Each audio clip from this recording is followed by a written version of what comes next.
G'day guys, welcome back to True Eagle. In today's video, I thought it would be a good chance to have an early look at some of the candidates that could take over as senior coach next year. Now there's heaps, we've seen heaps linked, and I've talked about them myself.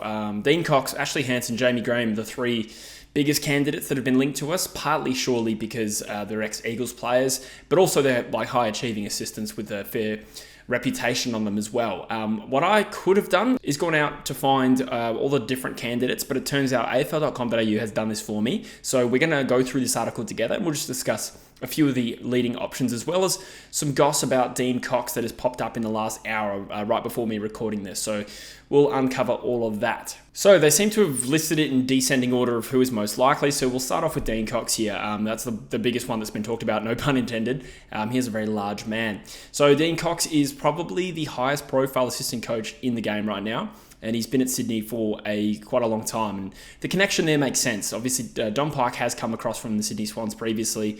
Therefore, there was a working relationship between the two there. So that kind of made sense. You'd imagine Don Pyke would have already sounded him out. I know they're still in the middle of the season, but I think I read that a coffee was already had in Melbourne or something like that, which is the bare minimum you'd expect in this situation. So it goes through Cox's credentials here. We obviously know about him as a player. He was ruck coach with us in 2014. He went to stoppages and midfield coach roles after retiring. Says he was sought by Geelong before joining the Swans in 2017, and now his current role is game strategy and performance. So that's good to know. There's a number of considerations for who's going to be the next coach and what attributes are best, and one of them is variety of roles they've done, what their prowess is, their expertise, and it's important not to focus too much on what they were like as players. Naturally, being a good tactician is an important part for any coach. I don't really think you can stack up too far in the modern game these days without being slightly ahead of the curve in terms of strategy and performance. And we know Sydney, on top of being blessed with the talent they have, but they were also another team that sort of revamped their entire game style in 2021, which is a lot of credit was given to Longmire for that, and rightfully so. But Dean Cox being an accomplished, tactician, I suppose, is something that works in his favour. Now we'll just take a little bit of a side note here because there is a little bit of gossip that Dean Cox is not necessarily interested. So we'll start here. The six-time All-Australian looked to be an eventual successor to John Longmire, but an immediate opportunity at his former club could prove tempting. So that was my understanding of where it was at. Like, obviously, it seems very clear that Dean Cox is more or less being groomed for that next role as senior coach. It's just a little bit unclear when that's going to be, particularly with Sydney going so well at the moment. Perhaps the senior head coaching role at his former club would throw a spanner in the works. There's a few moving parts here. We'll move to this article now. So this source is Yahoo Sports, which, by the way, I found to be horrendously annoying for clickbait articles and titles. Is getting really, really bad. It's a whole different level to the West. The only difference is people seem to care about the West Australian. But anyway, the source in this does seem somewhat reliable. They quote Tom Morris. We'll get into it. Dean Cox is thought to be the front runner to be the new head coach of the West Coast Eagles, but shock new reports have claimed he might not want the job. So skipping through a little bit of the fluff here, we'll go down to this part here. Leading AFL reporter Tom Morris says that's not the case. Speaking of Footy Classified, Morris reported that he wants to stay in Sydney and take over from Longmire when he departs. I'll quote here. The Swans are confident they can hold on to him. Longmire is out of contract at the end of next year, and the Swans won't begin those discussions until next year, which he notes is unusual in the modern landscape. Dean Cox is comfortable being in Sydney, and the Swans are comfortable with Dean Cox being there, and there's a broad acknowledgement he's not going to pursue any gig at the Eagles. So I've kind of always thought that would be a little bit odd for Dean Cox to stay in Sydney. Assistant coaches are not paid anywhere near as well as senior coaches, and you'd imagine Dean Cox would be getting a fat $1 million contract. Now, he could stay at Sydney, and Sydney is a great city, and he's probably established in there. He's been there for 7 years, I think, the article said, since 2017. I don't know where his kids are at, if they're in school. These are all factors for sure, but it's a cutthroat industry and things can change, and I think it's a little bit curious that he would be so wholeheartedly fixated on the Sydney job and ignore the West Coast Eagles job. There's a few factors as well that to bear in mind. Like, if you think about it, West Coast as a list and a team right now would be a hard sell to a coach, right? So Dean Cox, I'm trying to get in his head, and I do understand if there's a part of him that thinks, well, going to West Coast right now with the position the list is in, it's going to be a slow build. A lot of coaches don't survive rebuilds. I don't know what the numbers are, but that's got to be a factor.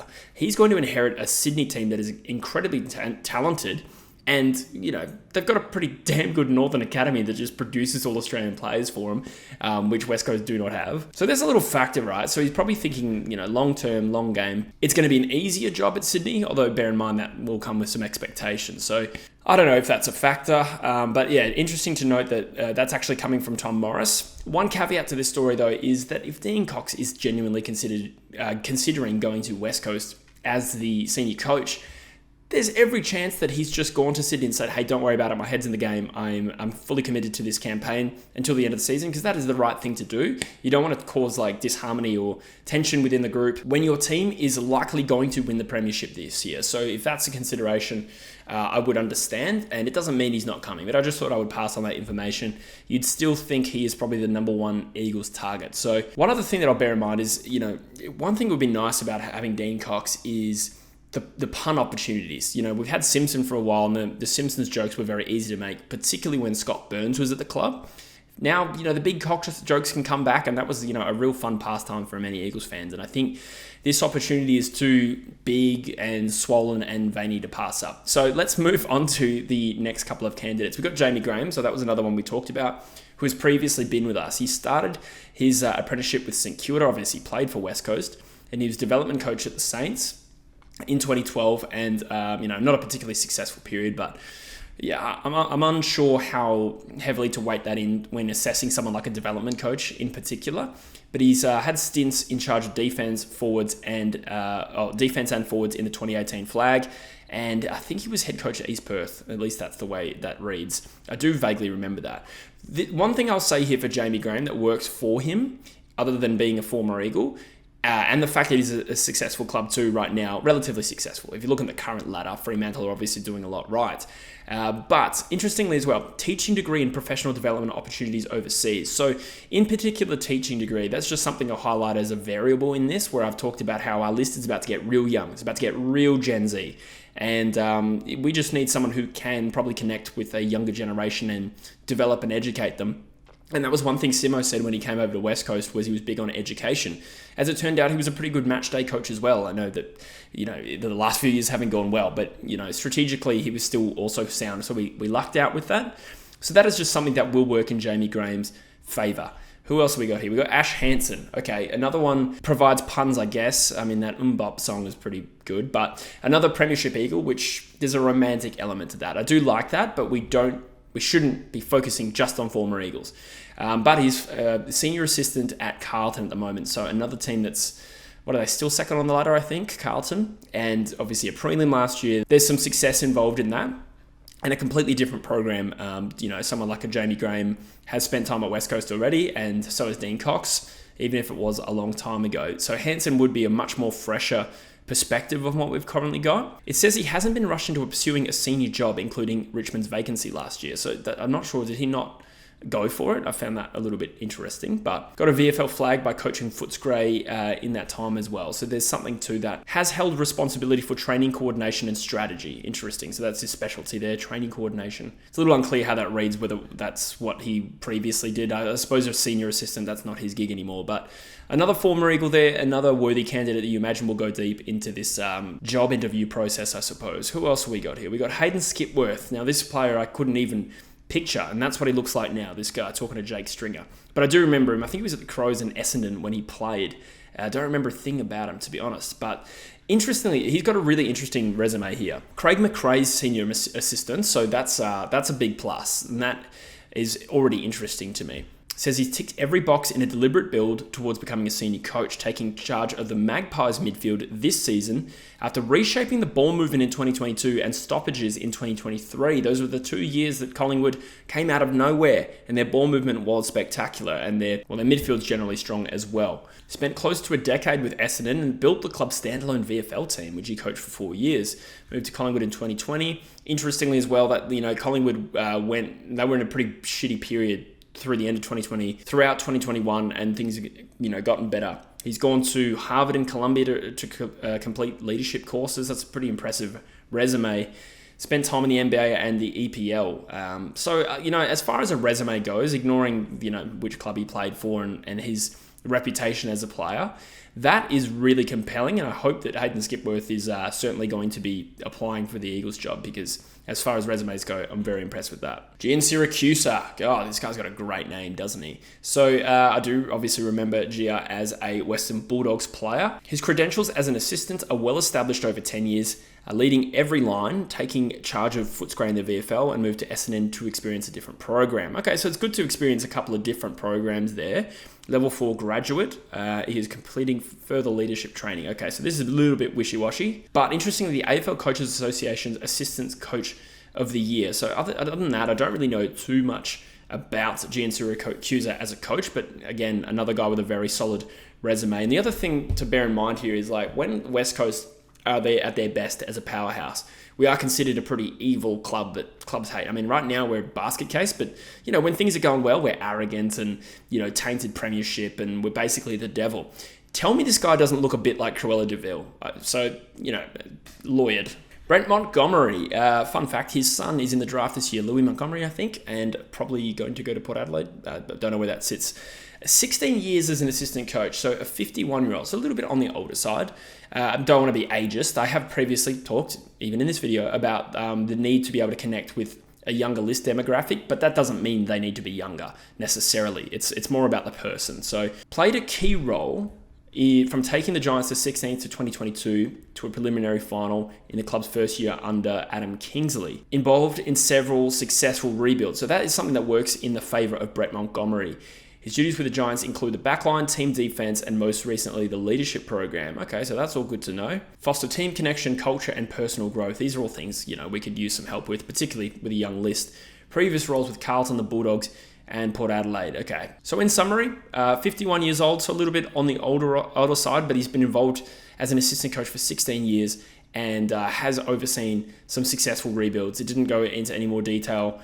I suppose it's Carlton, the Bulldogs, and Port Adelaide to different extents have all done rebuilds over the last 10 years. So that's good to know. Mind you, there was only one premiership out of that lot. Jared Scofield. We should talk about Scofield, and I hope this guy does get a fair crack at this interview process. So we know that Jared Scofield is currently the interim coach of the Eagles. I've known about Scofield as a coach for a long time because he was quite well regarded for his stint at Subiaco. Subiaco had like one of the most dominant periods in the waffle throughout his tenure there. I mean, I know there's other factors like Subiaco was already kind of a powerhouse, but he was talked about for, you know, standards that Subiaco held, and it was compared to being like an AFL-like environment at the time. Blends a hard edge and accountable style with strong relationships and a personal touch.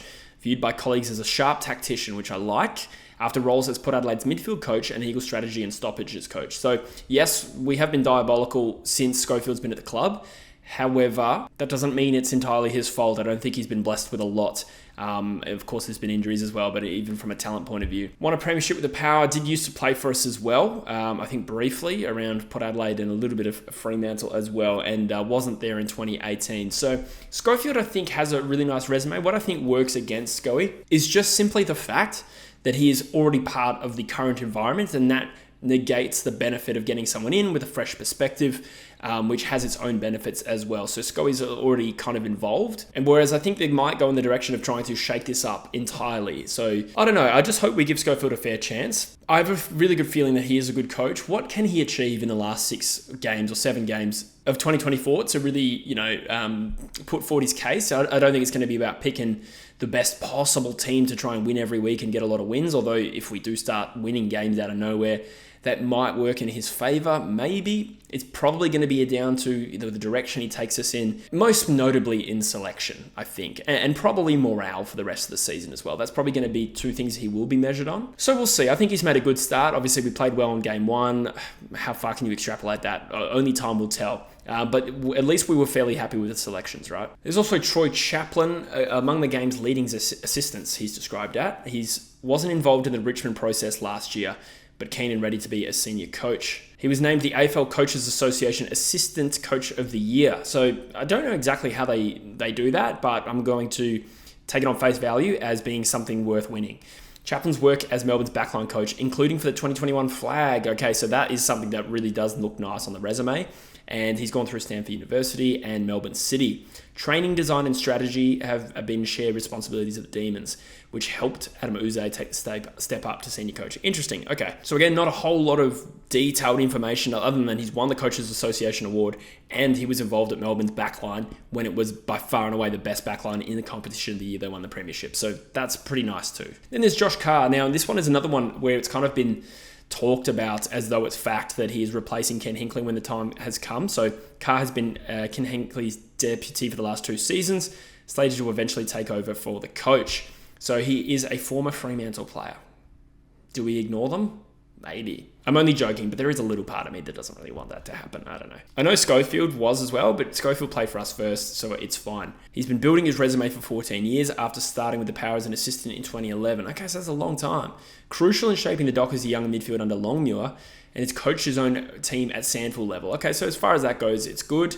Other than that, I'm obviously just judging off a paragraph here, but probably doesn't have the same plus points as other candidates here. But again, part of this is just to familiarise ourselves with some names, and we'll see what happens at Port Adelaide. Josh Carr could certainly go deep in the candidacy for this. So the last one is Matthew Boyd, another Fremantle name here. Obviously played for the Western Bulldogs, but is now at Fremantle and has helped a young backline navigate an injury-hit 2024 season. Okay, that's worth noting. Worked in development at Collingwood during the 2018 Grand Final season, crossed to the Dockers under Longmuir at the end of 2022. So Longmuir took him with him, that's kind of implied. The Dockers have ranked second for points against this season. They've generally been a pretty good defensive team, haven't they?